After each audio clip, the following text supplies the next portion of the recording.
Hello and welcome to my full intonation masterclass.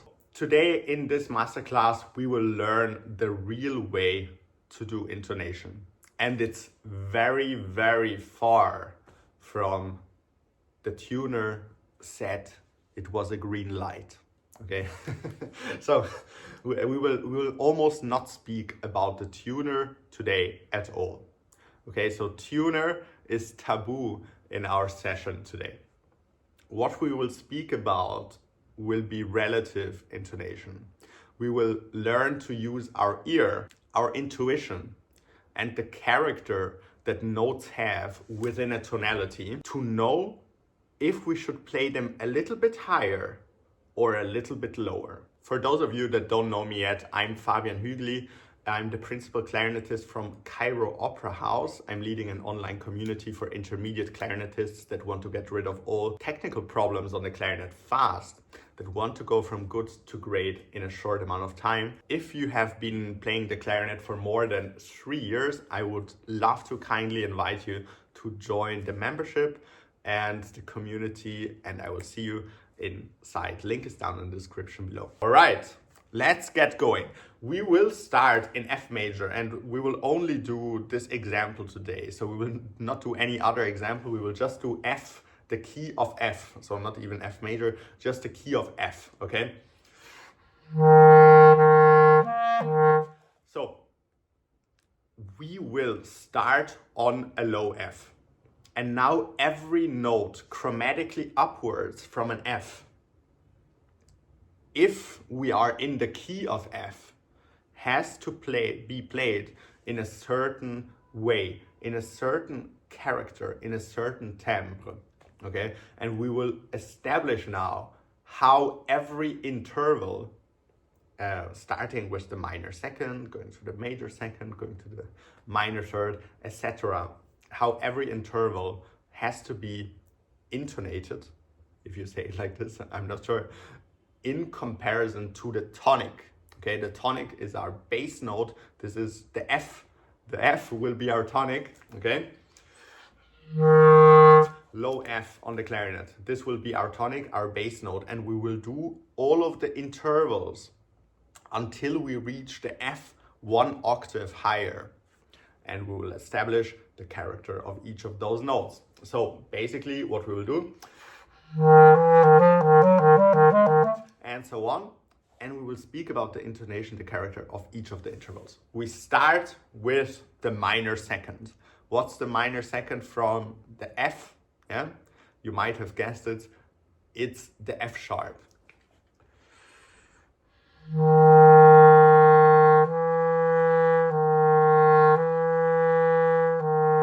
And now I already played it, the first one, it wasn't in tune.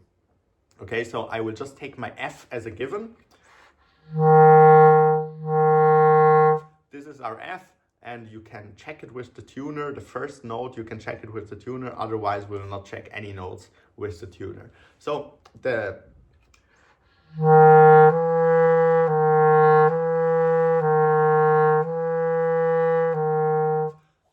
F sharp, the minor second.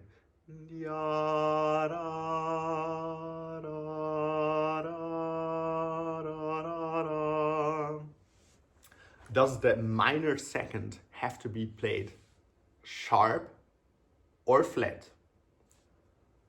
I will tell you. The minor second has to be played a little bit flat. Why? Because the minor second wants to go back to the tonic. It has the feeling as if it wants to go back where we came from. So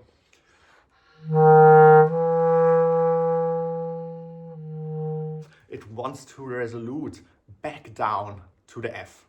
It doesn't want to go to the G. Because, yeah, the chromatic scale is not very natural and our ear doesn't work this way. So we just commenced the scale, but let's go back down. So this is the feeling of the minor second. And we have to play this minor second a little bit flat in order to not make the distance too big between the tonic and the minor second.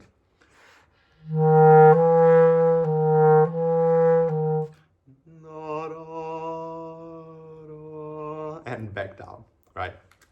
We continue with the major second.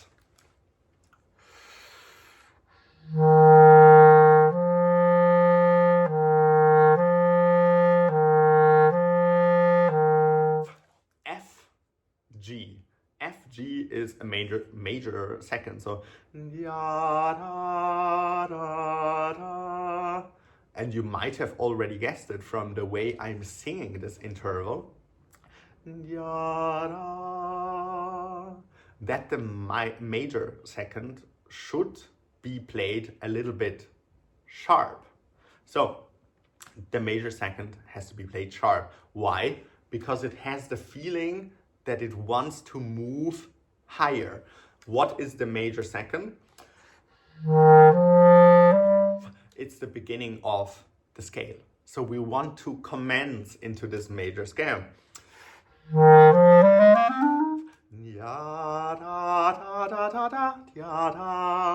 So always make sure that in relation to the bass note, if you have a major second, the major second has to be played a little bit sharp because it wants to move higher. It wants to go into the scale. It wants to go into the music, into the dominance, into the subdominance, and so on. All right, we continue. Now comes the minor third. Okay, so now comes a very special case because the thirds behave in a very special way. The minor third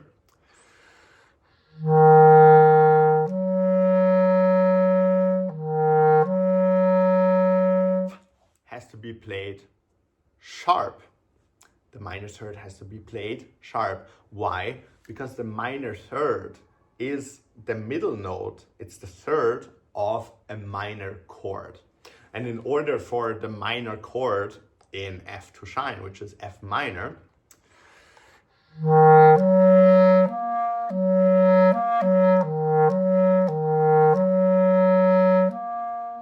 this A flat in this case has to shine. It has to be bright. Otherwise it will sound a little bit not in tune for a minor chord. And actually for the thirds, these have to be played very sharp, not a little bit sharp, but very sharp. They have to be on the tuner. If you have a third, this minor third has to be very out of tune. It has to be red on the tuner. Only then it will be in tune in relation to the F. Okay, so minor third up. Now comes the major third, which is the A.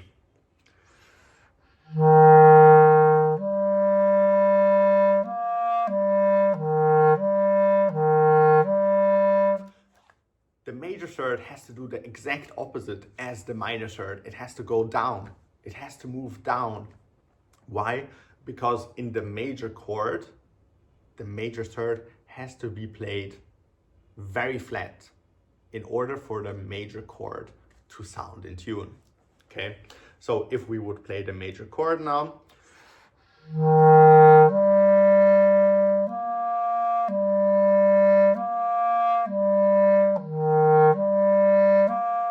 this A has to be very flat. So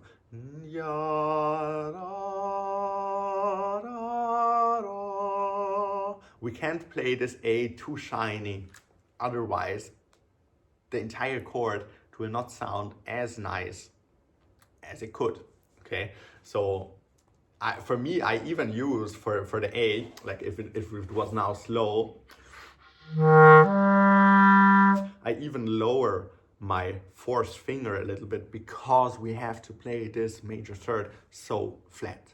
Very important. Okay, minor third sharp, major third flat. Cool. We move on. We move to the perfect fourth. So perfect fourth will be the B flat.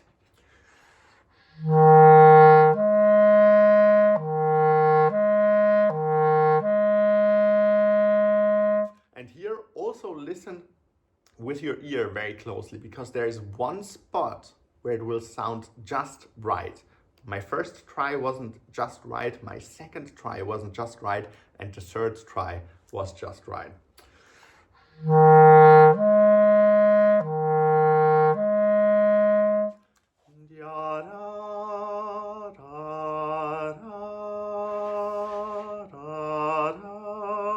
So the perfect fourth has to be played in tune. So if you would be on a tuner, this one can be green. It doesn't have to go flat, and it doesn't have to go sharp. We can play this one right. This is why it's called a perfect fourth, okay? A perfect interval, the F and the B flat. Cool. Now comes the augmented fourth, very special one as well. So the augmented fourth is the next one that comes after the fourth, and it's gonna be the B.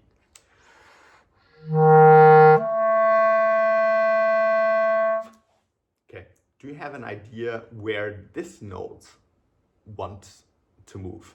Where does this note want to go?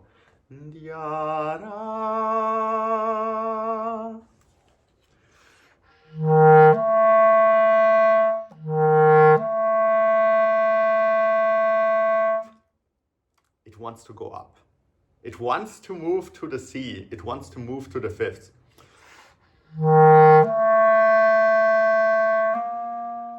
It wants to resolute upwards. So the Simpsons, right?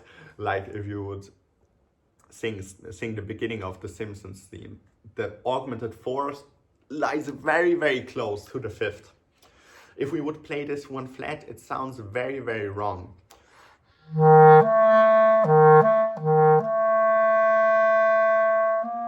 So play this one very shiny. Augmented fourth goes up.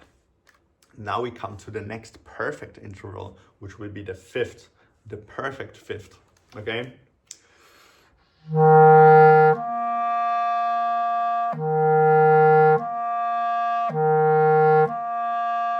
Also use your ear here to get this one exactly right. In my opinion, the perfect fifth should be a little bit wider than you'd like.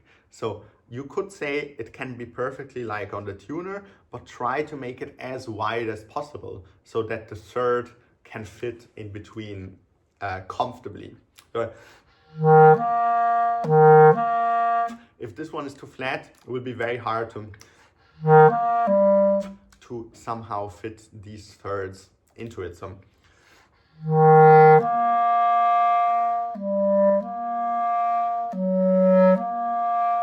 So also think the fifth rather a little bit up. Okay, what comes after the fifth?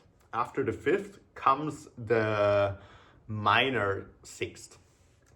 Now with the sixth, we have this thing that we can go both directions. We can have them resolute either upwards or downwards. It depends on what comes next in the music that you actually play, because it might be the note lower and it might be the note higher. So basically, if you have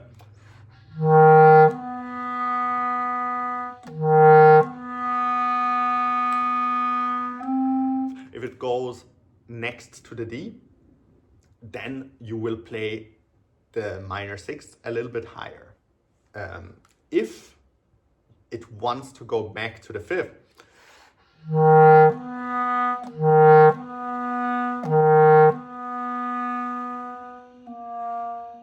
yeah, then we will play it a little bit lower.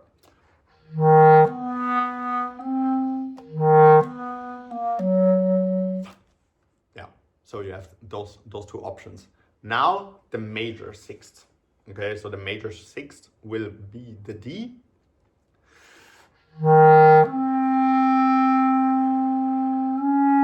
Same thing here. We can go either up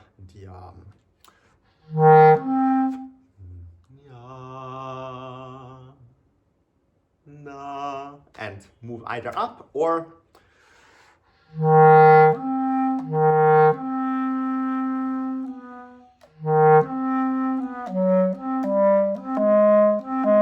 yeah, something like this.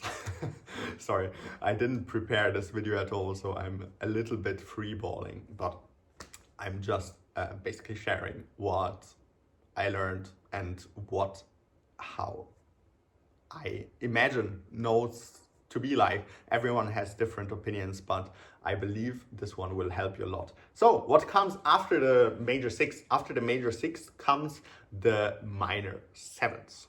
So the minor sevenths in this case,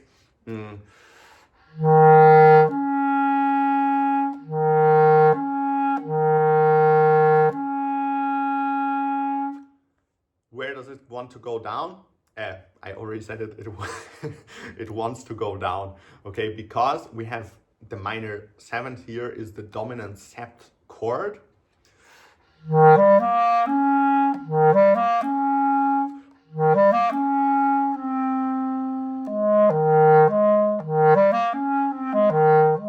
And it resolutes downwards because we have da da da dee, da da da da, and then the resolution downwards. So we can play very sharp because then we want to have it as a leading note downwards. Cool. Now comes the next interval, which is the major sevenths. The major sevenths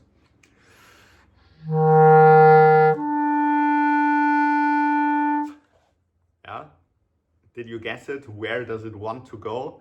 The major seventh is a leading note upwards. Okay, it wants to go to the full octave. It wants to go to the F. So therefore we need to play it very close to the F. We can play it too low, too flat. It will not sound very good.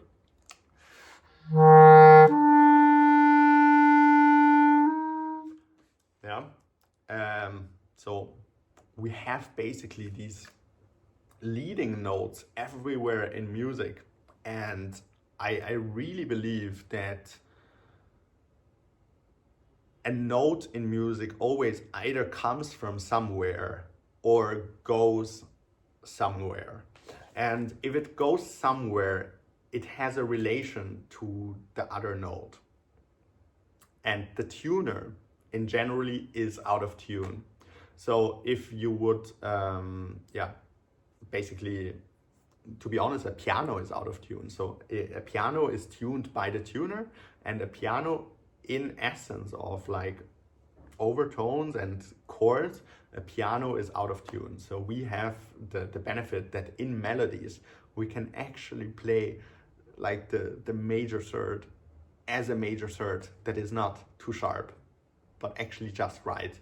So we should, and it sounds very, very well if you do it well.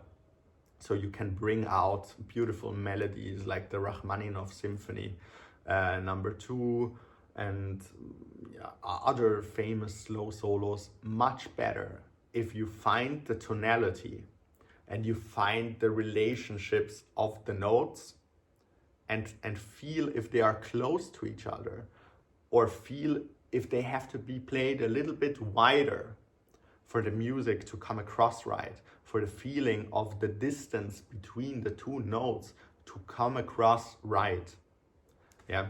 So if you would like to learn more stuff like this, which I think will benefit you 100%, we have a premium education program which is clarinetmasterclass.com. I founded this, but it's long not anymore just me, but it's with many other famous clarinetists on there. So if you would like to join, it's for clarinetists with 3+ years of experience. We have members inside even with 20 years of experience. So if you're anywhere between 3 and 20 years of experience, you will fit in perfectly and you will profit amazingly from the stuff we have going on there. Link is down in the description. I'm looking forward to having you on, and bye.